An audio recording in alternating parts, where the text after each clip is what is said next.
All right, so we're going to be talking about gamifying your classroom. And I know everybody likes games, right? We all love to play. I mean, whether you're an adult and of course children. And one of the things that I've found when talking about gamifying your classroom is that a lot of teachers tend to use games, but we tend to use it like after. So we've taught a topic and then we're going to use it for revision, or, you know, we have some extra time in the classroom, so then we're going to play a game. But you can actually gamify many aspects of your lesson. As a matter of fact, you can actually gamify your entire lesson. And it isn't as difficult as it sounds, right? So I do hope some of you do this already, but if not, you know, that you're willing to take it into your classroom in September. And the good thing is that these principles that I'm about to share and examples, you can use it in the remote classroom, as well as you can also use it in a face-to-face setting. So it doesn't matter where you are, you can use it in both forms, right? So let's jump right in. So what are some of the benefits of gamifying your classroom, right? So of course, very obviously, it increases learner engagement, and that's a big deal. When you engage your learners, they become more empowered and they want to learn. It also boosts collaboration. So several games, of course, require teamwork, and so it allows the students to work with each other as opposed to against each other, which we tend to have a lot of competition in the classroom.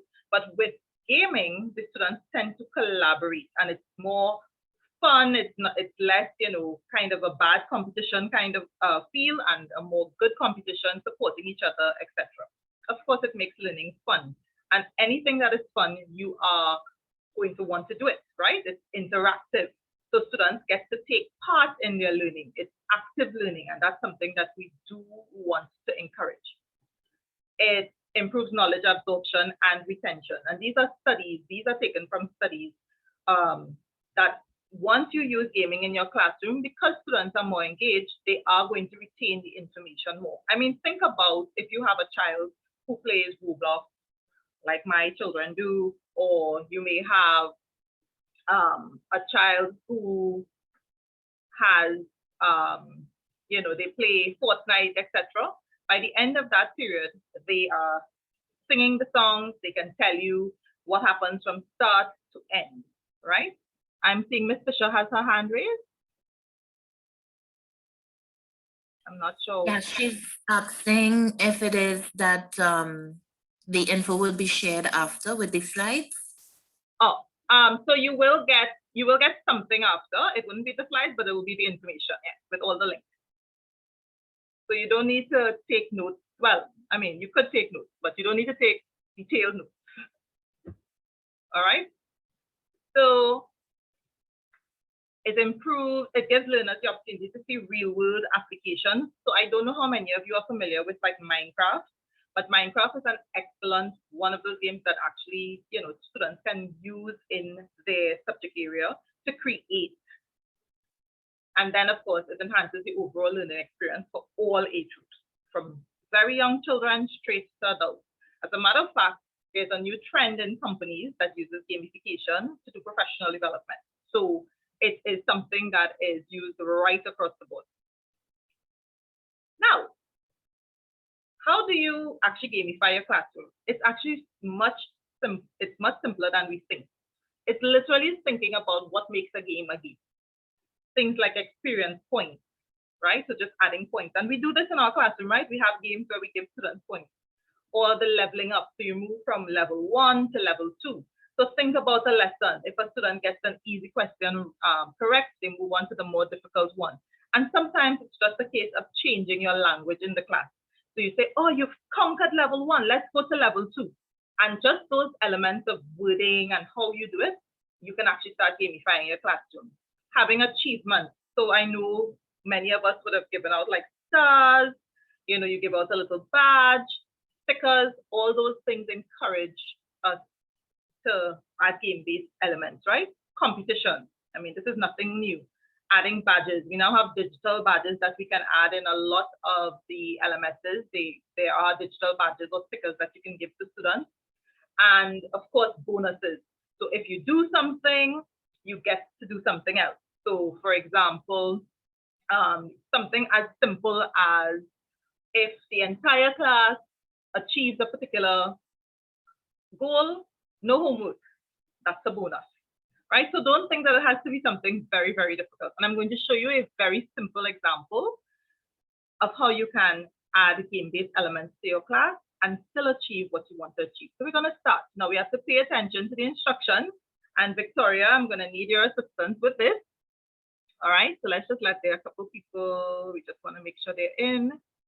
All right. So, and no cheating, so no Google searching, etc. Right. So let's go. So everybody is going to type your response in the chat. However, do not press enter until I say okay. Until I say it's okay to enter. So read the question, type your answer, but do not press enter. So a man who was outside in the rain without an umbrella or hat didn't get a single hair on his head wet. Why? All right, I'm going to give you some think time.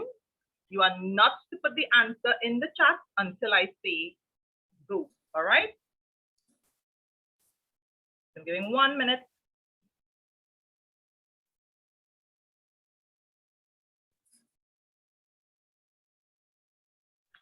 All right. Couple more seconds. Remember not to press enter until I tell you to, but make sure to have your answer typed out already. So I'm going to do a countdown, and when I get to 1, you're going to press enter. So Victoria, you're going to check to see who gave an answer first, okay? Sure. So ready? 5, 4, 3, 2, 1. Enter. Oh, wow. Right. So did anybody put balls? So you see how many Yes. answers I just got, right? Yes. Right. Now, tell me what you would have noticed with that. What can you use this in your classroom for? Now, everybody got a chance to think about the response. Isn't that what we want? We want students thinking. We want waste time, right? These are elements that we know about. So you ask a question, but then sometimes only one student answers. How do we know if everybody else in the class got it? Using Zoom chat, Google chat, wherever you normally have your class, a simple way to do that is just making it into a competition. So you let everybody put their answer, but then when you press enter, the first person that puts the answer correct, you know, you say, oh, so Victoria was who? The answer was bold. So Vanessa Dean was the first person to respond, and she had it correct. Yay! So Vanessa, and we'd make a big deal about it in class. Vanessa got it correct. And what usually happens in my classroom when I do this is they say, Miss, can we get more? Because they now actually want more questions because it's a competition. And this is a simple, we didn't even actually go to a game. It's just adding gaming elements to your classroom. And this allows you to see in real time how many students actually understood the concept. And it also allows you to see which students are hiding, right? Because after this, you can actually go through this. I mean, like with Zoom chat, you get to save the chat. So you can go through your chat and say, okay, student X never answered in class. So maybe next time I'm going to have to actually call student X to answer. So it gives you really good data. And students feel less pressured because it's now a game versus if you were to highlight their name and call them. All right. So we're moving on now to our next element. So again, oftentimes people sometimes think, you know, it's really difficult to have to go find all these games, or I have to go and now learn all these digital games to be able to play them with my students. Actually, a really easy way to gamify your classroom is to think of some of those old school games that you normally play when in the physical setting and actually convert them into a remote use, right? So let's talk about scavenger hunts. Now, scavenger hunts can be used in, I think, any subject area, and it can be used for any level. Because one of the things I have found is that during this period, we think that because we are online, that students must sit all the time. And even for us as teachers, we have to be very careful with that because, of course, I mean, you would know sitting for too long is not good for your back, it's not good for your knees, right? It's not good for a lot of things. Like when you look at the dangers of sitting for too long, it's really not good for your health. So one of the ways we want to encourage movement in the classroom in the remote setting is to easily incorporate scavenger hunts. And these scavenger hunts can be linked to objectives. So I'm going to actually show you an example of how you can do that. And as I mentioned, any subject area can incorporate scavenger hunts. As a matter of fact, a quick search online, because the games aren't always original games, a quick search online for scavenger hunts in chemistry, scavenger hunts in math, scavenger hunts in Spanish, French, etc. And you will see a ton of scavenger hunts already prepared by teachers that you can quickly adapt to your own classroom. Word games, things like Scrabble, you can play online. You can play, and I'm actually going to give you all some templates after. You can play Pictionary, you can play Hangman, and of course you can incorporate the string nouns. You may want to play Hangman with nouns or adjectives.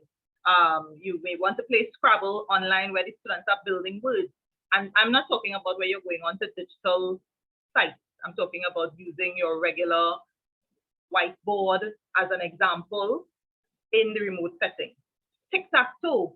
What about playing a multiplication tic-tac-toe? So they have to figure out the answer. You put 6 times 8 in one block and then 5 times 4, and you call students and they're playing in 2 teams. So if you call a student, the student has to give you the answer in order to get the X or the O, right? So this is a good example of how we can convert some of those regular old school games into a remote setting. And then things like boy, place, girl, animal, things. You can convert that, they know the concept of it. So for example, you can teach proper nouns with that. You can teach common nouns with that. What about adding in is a chemistry class? I want to know, so boy, girl, place, elements, you know, atoms. I don't know, I'm just calling things, right? I'm not a chemistry teacher, so forgive me if there are any chemistry teachers there. But you can add elements and make it into your version of a boy, girl, place, animal, thing setting where the students have a timer, they go through the alphabet and they may have to name an element or something that starts with that letter. So you can take old school games and actually incorporate it into your lesson by thinking about what objective do I want to achieve. So is the game going to be a teaching point? Is the game going to be an assessment? Is the game going to be reinforcement? Right? So you can think about what is your objective, because we don't just play games for playing game's sake, right? We have to think about what our learning objective is and how the game is going to get us there. And of course, we're going to play another game. So this one requires us to move a little bit. And of course, I'm not seeing you all, but I will pretend that you all are actually moving, right? So in this case, of course, you would want your students to turn on their cameras, but I know it's a little early for people to get up and run around. But we can imagine what is happening, right? So I have another gaming element, of course, would be to have timers. So you see this little timer here that I have? It's a simple 5-minute timer. You can find timers on YouTube and embed them in your PowerPoint, because this is a PowerPoint. And you actually have a little math scavenger hunt. So this is like an ideal something probably for a second year student, first standard, but you can adapt this to any level, right? Because you can have a vocabulary hunt, you can have colors, you can have, of course, for French and Spanish, you can actually get them to go find the item. And as I said, there are many scavenger hunts online. I could actually share a website where there are quite a number. So if there's anybody who's game, and you can actually tell me in the chat if you found the item. So we're going to pretend we are second year students and we are just learning addition and subtraction, or maybe first standard, right? So you would send your students to, you can give them it in portions, right? So because they're younger. So you would say, find 2 pencils and 1 blue crayon, and then you give them a time. So you have your timer going. right? So they get to see the timer counting down, and that adds to some excitement. So adding a timer into your lesson actually adds a gaming element, right? So you would know, for example, a lot of like Pictionary, when you're playing Pictionary and you have the little timer where you turn it over, and it's like, it adds to the adrenaline rush because of course now you have a time to finish draw and for your team to get. Adding a timer in your session is another game-based element. Very simple, and it adds that layer of, oh, it's a game versus, oh, it's questions that I have to answer. And it removes that anxiety of getting stuff wrong because students are playing versus them thinking, oh my gosh, I'm in a classroom, right? So you want to take away that anxiety that's normally associated with being in a class, especially in a remote setting. You want students to want to participate. So find 2 pencils and 1 blue crayon. How many items do you have now? And of course, if they have their cameras turned on, you can actually ask them to show you the 2 pencils and the 1 blue crayon. And of course, you know, you can do it the same way that I did it just now, where you can ask them to type their answers and just press enter when you say go, or you can say, as soon as you've come back, show me your 2 pencils and your 1 blue crayon, and then type your answer. I mean, you can do it in different ways. You know, find 5 blocks and 2 pennies. Well, you know, we probably have to change it to coins. This is an American setting.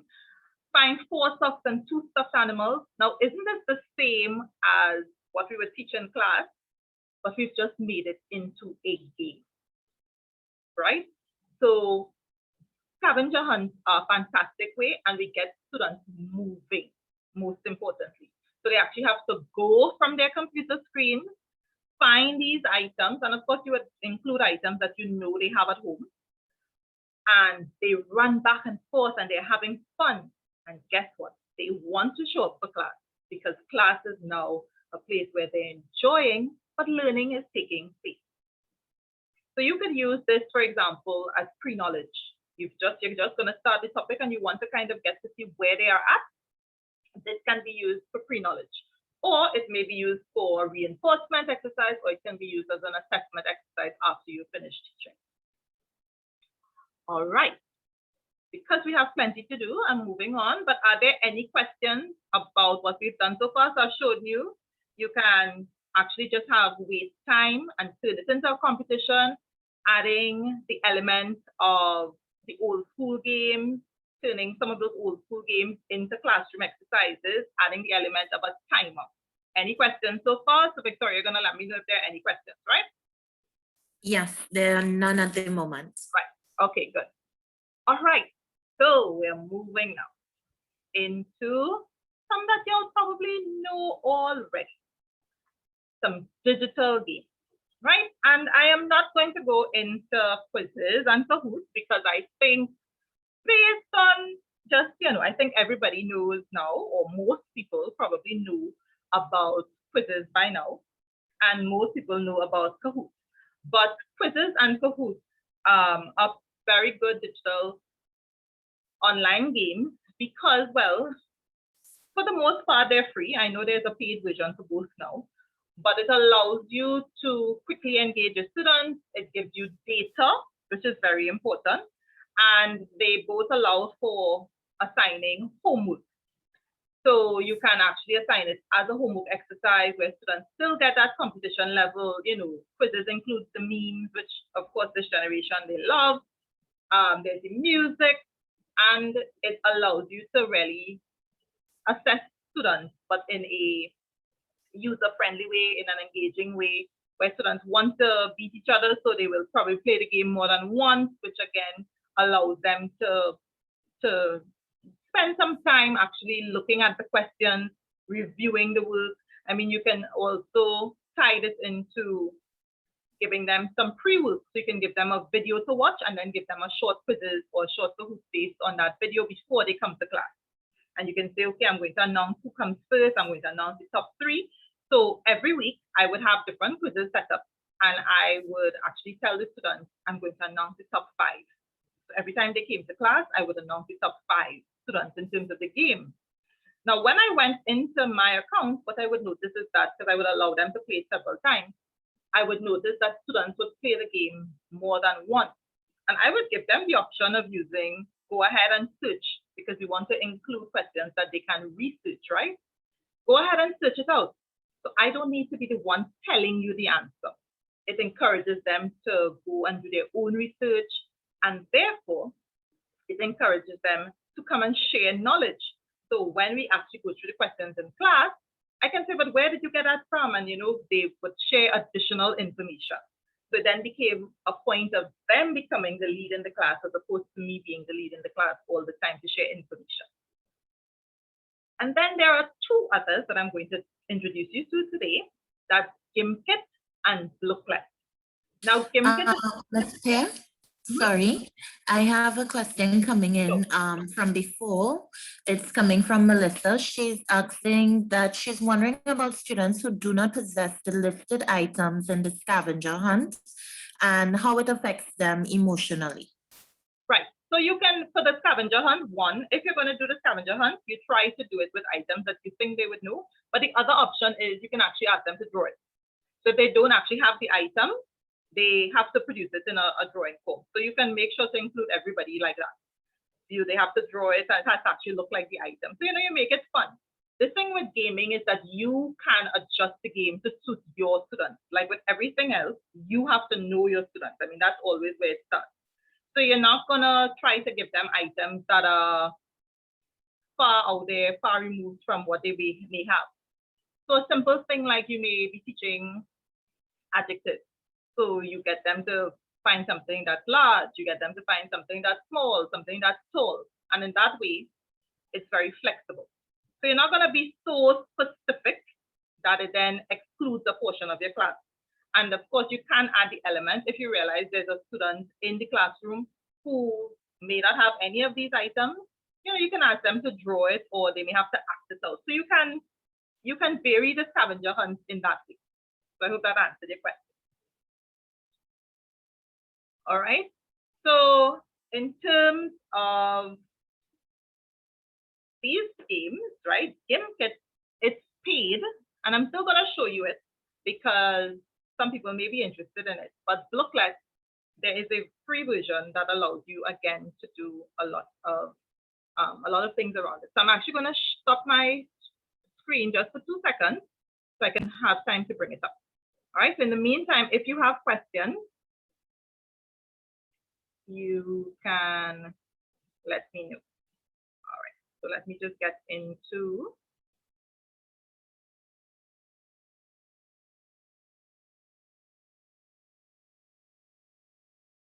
I'm just going to bring up my GimKit and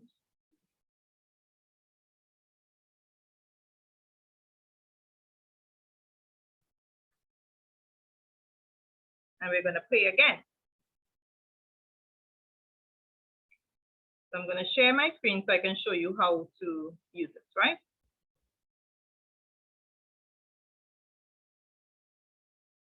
So for those of you who don't know, so this is GimKit, right? So I'm going to log in.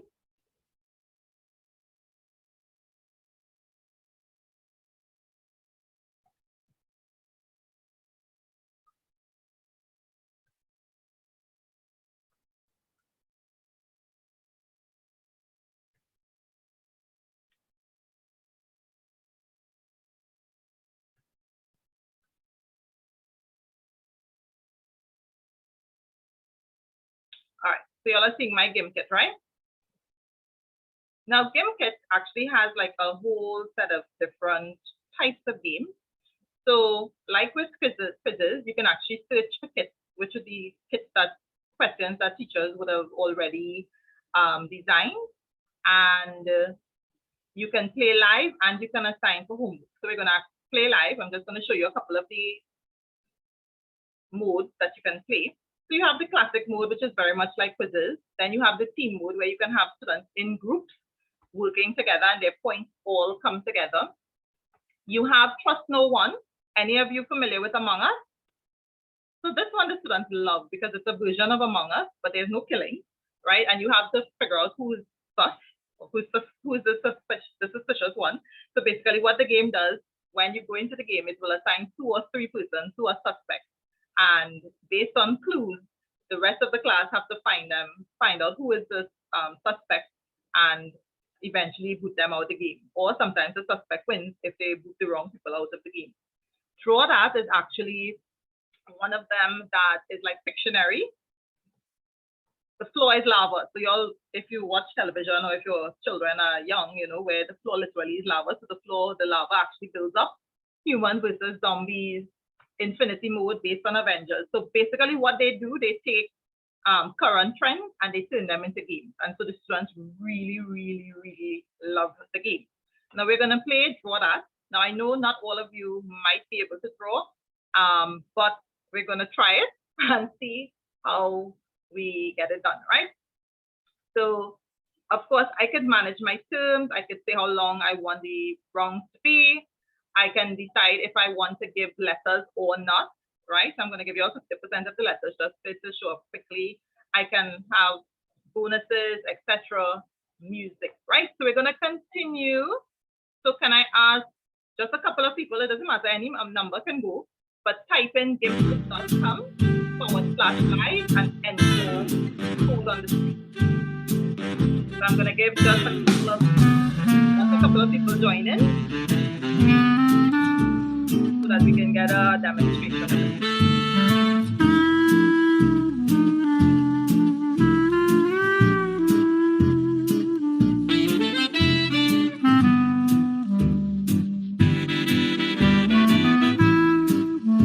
All right, so let's go. Gamify.com. Very good. I have one.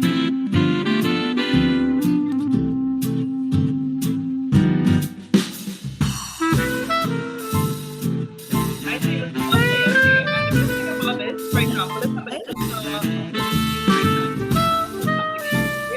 you literally can click here and right. So if this is a name that is not saved, you can actually go ahead and right. So we're gonna start with like one more.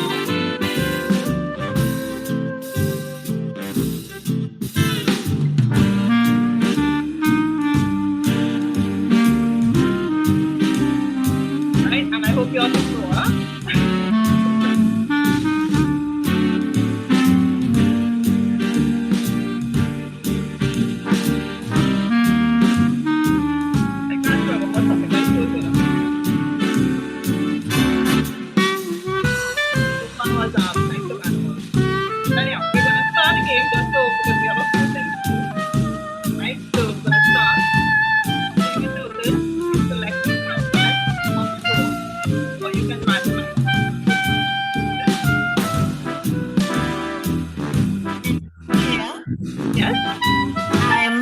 Some complaints about the music is louder than what they're hearing. No problem. I just turned it off. Okay.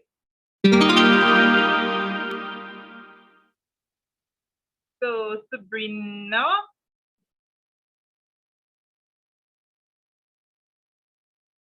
And you would notice, of course, you have some hints here. So you can switch this off if you want.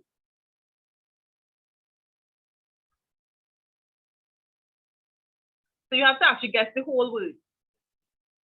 Sabrina, having some difficulty drawing?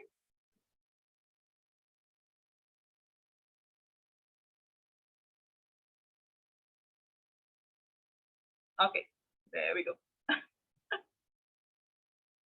So it's a type of animal. It's categories of animals. Right, so I'm seeing one person figured it out. Right, people are getting it. So from the student's perspective, they get to choose out of 3 which ones they want to draw. And students get to guess it right. Now you would notice you can't see what the other students have guessed. So it's not like one student gets it and then everybody else gets it. And depending on how quickly your students get it, they get points based on that, and the person who is drawing also gets points. All right. So this is like one of those games, you know, it's very easy to play. It's fun, and you can play different versions of it. And you as a teacher, you have a lot of control But the students also have a lot of fun because, of course, you know, you get to draw, they get to laugh at each other's pictures because, of course, they're trying to draw on a screen. And it generally is a lot of fun. All right. So we're going to end the game because I want to play another game. All right. But I want some feedback. Or do you all want to play another round? I'm going to end the game because I have a couple of games that I want to play. And if you want this, you can actually clap, and then you, of course, you get the overall winner. So JF won this round, right? And then you can view the drawings of all the students, and if you wanted to publish it, you can actually have an art gallery if the students did a lot of drawing. So, you know, it's nice for something that they can keep, but it's still a lot of fun, and it's a good way to reinforce and to check to see if they actually learned what they were doing in class. And it caters for the students who likes to draw versus the writing all the time. So we're going to stop there, and I'm going to take some questions at this time. Oh, some seeing, some love it. I love how interactive it is. Listen, every time I play Gimkit with my students, it is always, Miss, and I teach all boys, right? Miss, can we play again? I said, you'll have another class, so like secondary school. They would say, Miss, we could reach late for the other teacher's class, which of course I have to tell them, no, they can't. And then I assign them it for homework. And guess what? I do not have to tell them to do their homework. As a matter of fact, they would message and say, Miss, I finished. And they would send me the pictures of their scores, and I'd be like, great, you know? So the thing with gaming is that it removes that element of, you know, school is stressful. It removes that element of homework is stressful because it's now a game. So I'm glad to see people are having lots of fun. So you can imagine your students, how they feel also. All right, so we're going to go to another game. And this one is actually there's a free version which works pretty well. All right, so I'm just gonna show you it again. Ms. Pear, we have a question coming from Arlene. She's asking if a class, if she can put the link in the chat for the children to access there. Yes. You can put the link. There's a link that you can copy, and you can also give them, just like what I put up on the screen. You can also do that and just let them type it in. But yes, you can share a link as well. I have another question coming in from Ms. Wilson. She's asking how much is the subscription? So the subscription, I believe that this one is, let me not give you. So this one is $60 US for the year. So what I tell teachers, right? If you have like 2 or 3 teachers who are willing to use the same link, you all put it together and you all use it, because you can actually create different kits inside of it. So you can, you know, you have a couple of teacher friends. Now, don't go tell the people I said this, right? But that's something that you can do. But I have found it to be something that it was worth investing for me, right? These are just examples that I'm giving. Now, Booklet is another one, but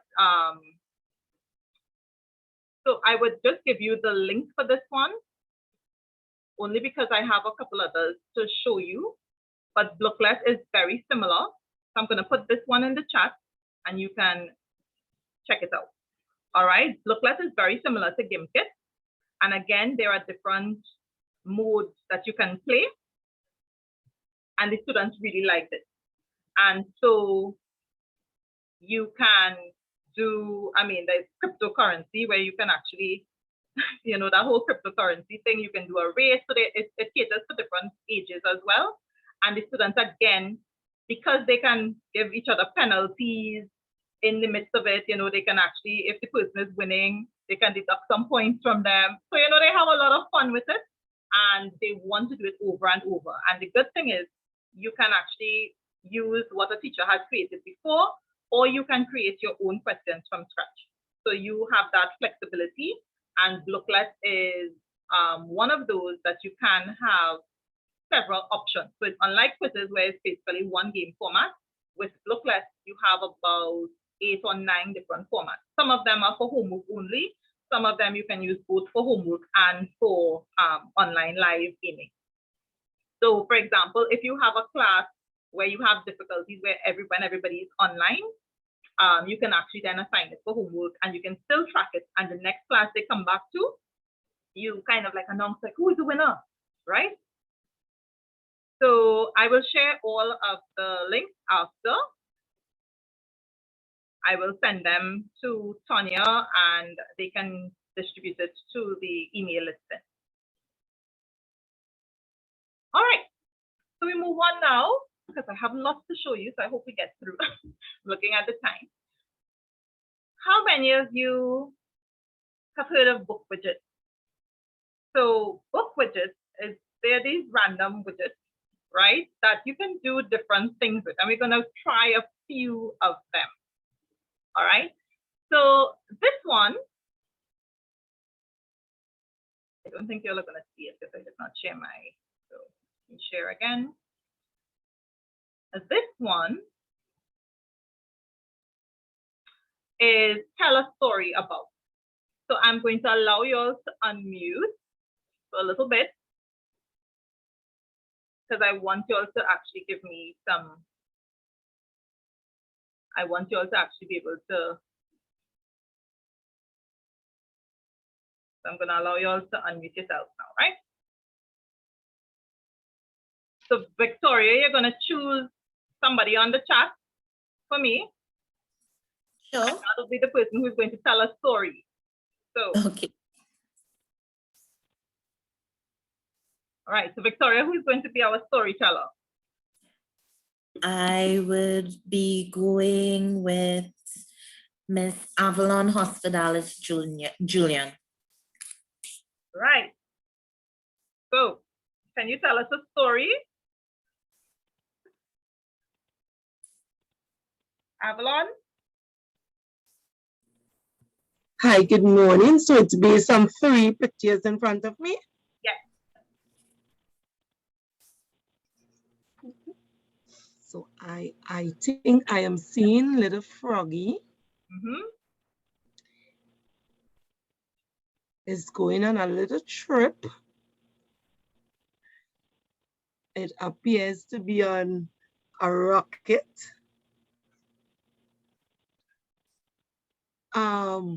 And I'm seeing him also on the roller coaster with some friends. So I'm not too sure the one in the middle. I'm seeing it looking like a little rocket icon. Oh, an arrow. Arrow, very good, arrow. Right, so little Froggy is on a trip on a roller coaster during the summer vacation with 2 of his friends. And in the meantime, he's aiming his arrow at a lovely bird in the sky. Very good.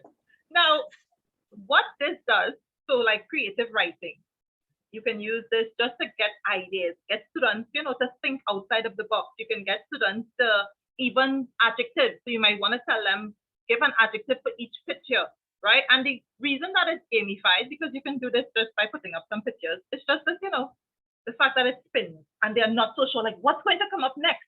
Now I use this as, I have a 9-year-old twin, a boy and a girl, and I use this all the time just to get them to think outside of the box. Let's just talk about what these items could be, make up a story. And of course, the stories are always hilarious. But what it's doing is tapping into their ability to be creative. And of course, for foreign language teachers, you can use this in your classroom as well. For language arts teachers, primary school, right? From first year straight up to standard 5, just to get that creativity out. Even just to help students to relax before they start writing stories, because the reality is that creative writing it seems to be one of the most difficult areas for students. And I think oftentimes it's more difficult because of the creative part than the writing part. I mean, I'm not a primary school teacher, but that's just just looking from the outside, that's what it seems to be. All right. So this is one of those widgets that you could just have a lot of fun with in a classroom. It could be like a 5-minute, okay, we're going to start creative writing, but let's get those creative juices flowing. And guess what? It is free. All right. So the there are a few other widgets that you can use, and I'm just going to share a couple of those again that you may like. All right, so you have this site that actually has widgets. So this one is a good one for like foreign language teachers as well as English language arts, right? So you have to say you have to put to watch in the present continuous. Do we have any foreign language teachers on?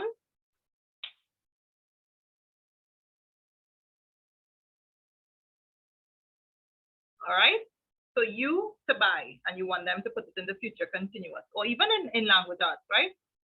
So you can play this one. They have to give it, this would be imperfect. So this is just the randomness widget. Then you have, for those of you who might want to do, so you might tell them multiply this. When the numbers come up, you have to multiply. So 3 times 2, or you might have to add, or you might have to subtract, or you might want to use this for probability, right? So you can use these games to actually teach and to get students wanting, you know, and just to say, just the fact that it's spinning, that's it. That's all that makes it gamified. And then you have a couple other widgets. So you have heads or tails. This one is the American point. So you may or may not want to use it. And you also have the, of course, the make up a story. This one actually comes with 2 pictures and then you have some words.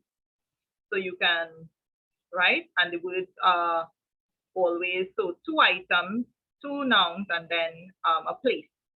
So you can use these widgets in your classroom to get that kind of engagement. It's fun because the students are going to always be trying to guess like what is going to come up next. And it really is random, right? So, and these are free. So although yes, you can pay for it, but a lot of their widgets are free. So you can go ahead and try them out. And as I said, what I will do, I will send a list of the items. So everybody who was in the mailing listing, they can receive that. All right. So, and remember, if you have any questions, feel free to ask. We're going to now look at some escape rooms. Now, I don't have time to show you all how to do it, but these are really, really fantastic, right? I don't know if I'll get to show all, right? But this is something that you can use as simple as a PowerPoint. Really and truly, if you know how to hyperlink, that's all it is, right? Where you link one slide to the next slide and you can have an escape room. You can do this on PowerPoint, you can do it on Google Slides, and I'm going to show you Genially, which again has a free version that already has some escape room templates that you can just adjust. So we're going to try to do one really, really, really quickly. So this is one I created. Hi kids, it's Mrs. Pear. Oh no, it seems I've fallen into a wormhole and you are the only ones who can save me. Please, save me. Right? So of course this is Bitmoji, and we're going to see if we can play a little bit, right? So you are the only one who can help me. So this is students now. Again, the whole gaming element of it's a rescue. I mean, they want to rescue Miss or they want to rescue Sir, and the only how they can do that is by answering some questions, right? So you need to solve the following problem. So I want some teachers to assist me. So I'm leaving this up. Again, think time. So you give them enough think time. All right, so I'm giving this because we can't do the whole thing. Any answers in the chat yet?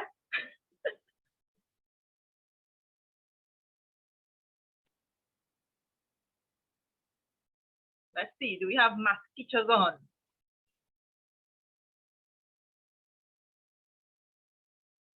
I'll give you all a little hint. Can I move it off the screen?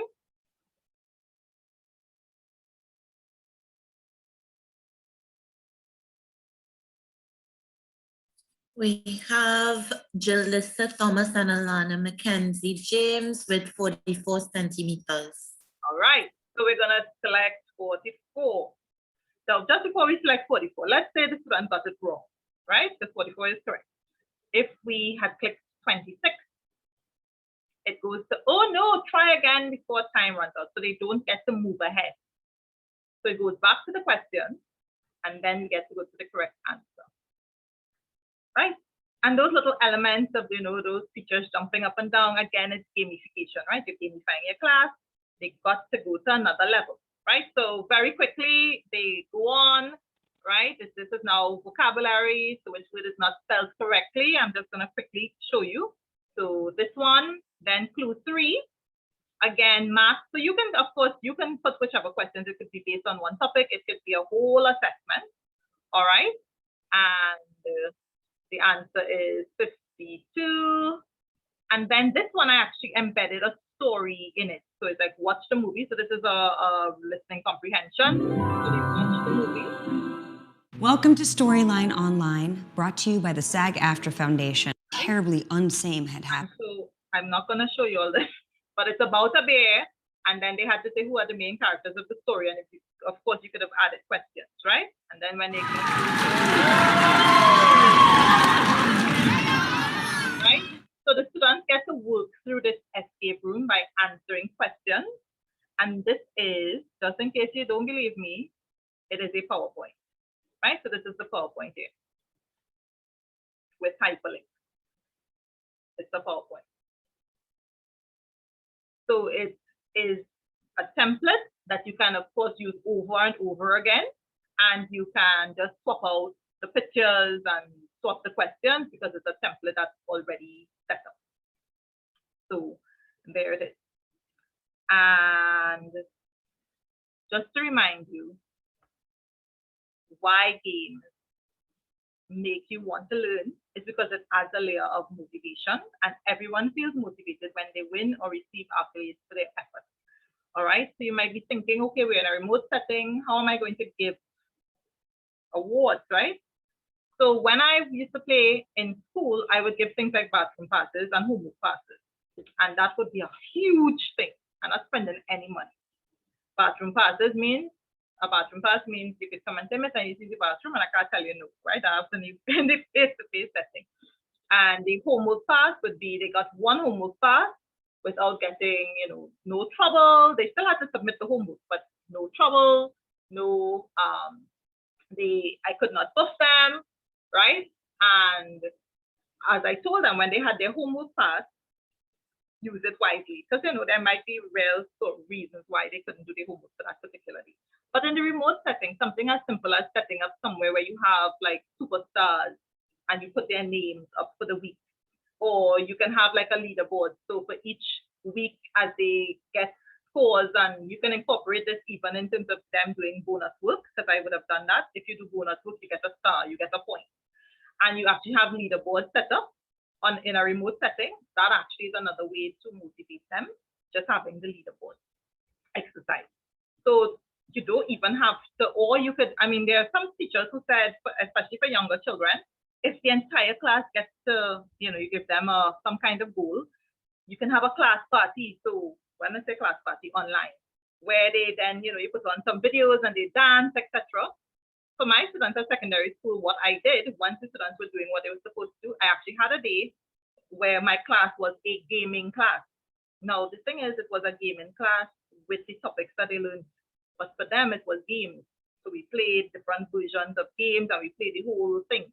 Another prize that you can use in a remote setting is a movie day, right? So when you have your class, you actually show them a movie, and we sit and I told them to bring popcorn, and we had some fun. We brought snacks, but guess what? I chose a movie that was around the topic that I was doing, because I teach French. So the movie wasn't in French, but it was based in France. So they still got to see like cultural items. And of course, during the movie, I would point out, you're seeing the Eiffel Tower there, you're seeing this. You all remember when we talked about the Louvre and the museum. And so in their mind, it is a reward. In my mind, I still have an objective. All right, so we can make prizes as well for the remote setting that are not going to cost us money, but it's going to still be motivating to our students. So just to remind you, there are some things that you can gamify by adapting your old school games, digital games, creating a quest, badges, and of course, making progress visible, which is what I was just talking about.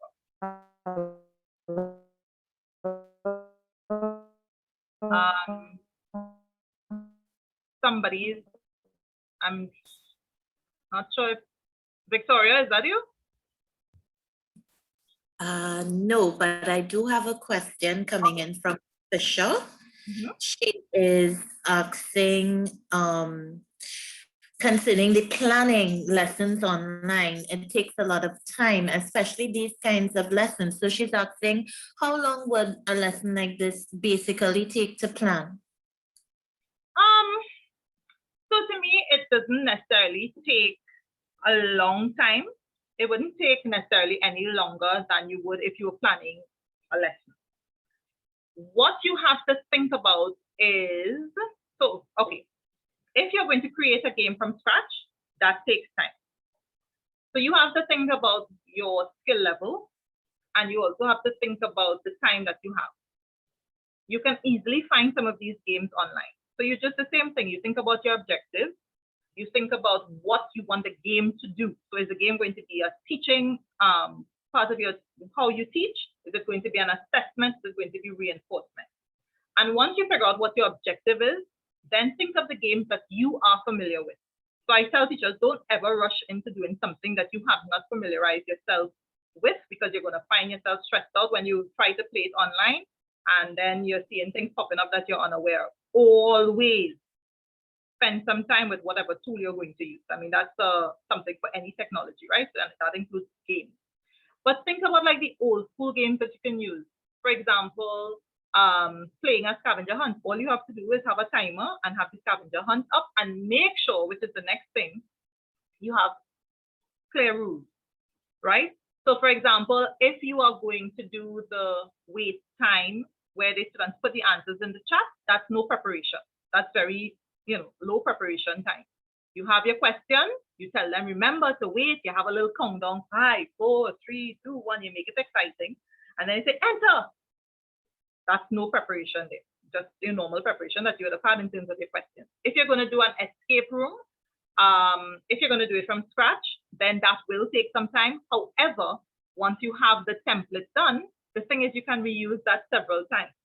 So the initial work might be there, but it's something that you can use over and over by just switching out the pictures, switching out the content. So once you do it once, it becomes easier. The online digital games, really and truly, again, if you, most of those games, whether it's quizzes, Kahoot, GameKit, Booklet, they all allow you to take from what other teachers have done, and even with your own questions, you can recycle the questions. So let's say I came up with a topic and I put in my own questions, and then I wanted to only use 5 of those questions for another assessment, you can do that. So you build a library.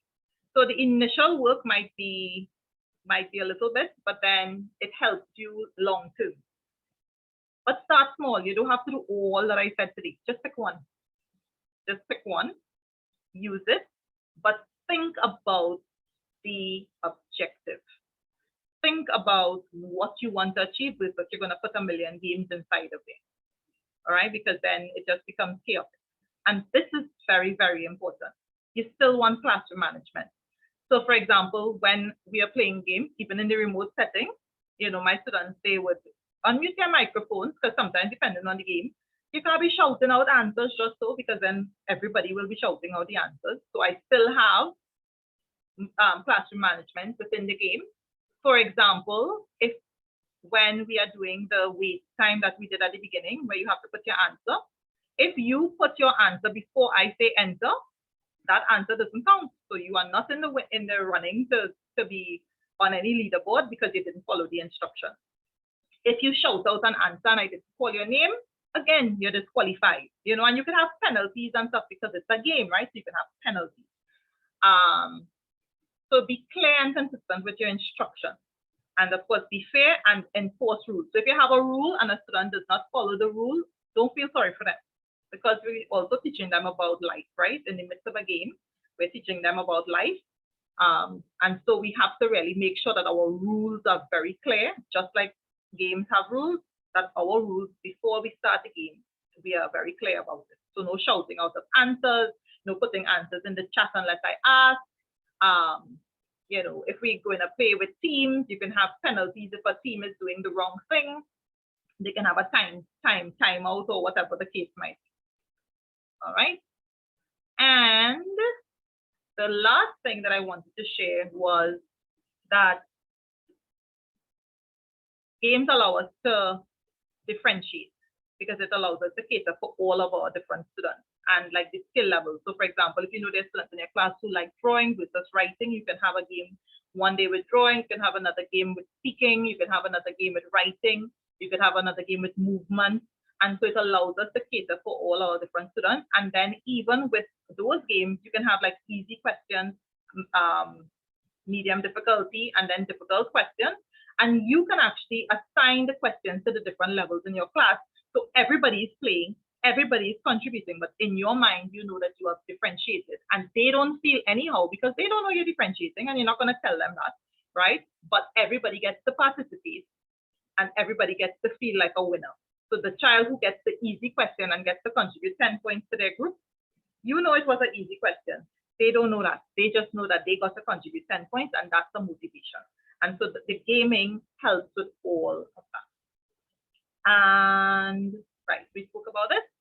And I just want to remind you that technology is just a tool, still, always has been. So in terms of getting the kids working together and motivating them, you still remain the most important factor. So even when you are playing a game, you have to look excited. You have to look like this is the most exciting class ever, right? So when you start there, the students tend to fall in line and they are really, really excited. So, you know, you continue to be their cheerleader, and the technology can be as simple as wait time, press enter, or it can be as complex as the escape rooms that I just showed you. But at the end of the day, you are the most important person in that room. So I just want to tell you, on Thursday, for those of you who follow my Facebook, I am going to be presenting on masteringtheblend.com. So you can come and check that out at 6 p.m. We're going to talk a little bit about blended learning in both the remote setting and face-to-face. And you can also become a member of 21st Century Educators, which you can check out again at the website at 21stcenturyeducators.net, and you can follow us on YouTube, Facebook, Instagram, and LinkedIn. And I'm going to stop here. I had a little more, but I'm going to stop here just to answer questions because it's 10 o'clock. I don't want to be terrible and go over time. So I'm going to take like 2 or 3 questions. Yes, so I'm seeing people asking for the links. I'm going to send all of the links that I spoke about today. I'm going to send it to Tonya and I guess Victoria, and they will distribute it to the email listing. So you'll get all those links afterwards. So any questions or any comments? So quick comment. Do you think it's something that you can go and use in your classroom? Is it sounding like something that's really difficult, or do you see the benefits of gamifying your class? So some quick comments, and then we close. I think you can unmute. So we can do some quick, if persons want to give quick comments or questions. Anybody? I know I was answering questions during, so.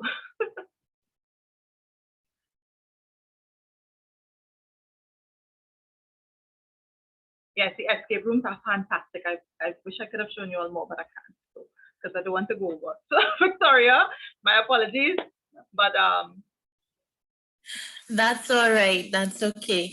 To Ms. Pear, we'd like to say thank you on behalf of Bishop Anstey Jr. for coming in and sharing and showing us how we can gamify our classroom and make learning more fun. You have given us a plethora of sites, widgets, information, and I know that I am most definitely interested. So I am sure our viewers are very, very excited about this. And we just want to express our gratitude and our thanks to you. We have a lot of people who are saying that it's very informative, that's interesting. They love the idea of gamifying.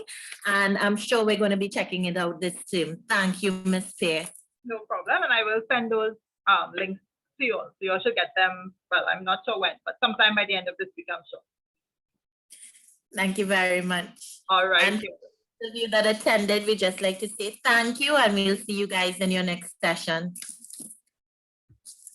All right. Bye-bye.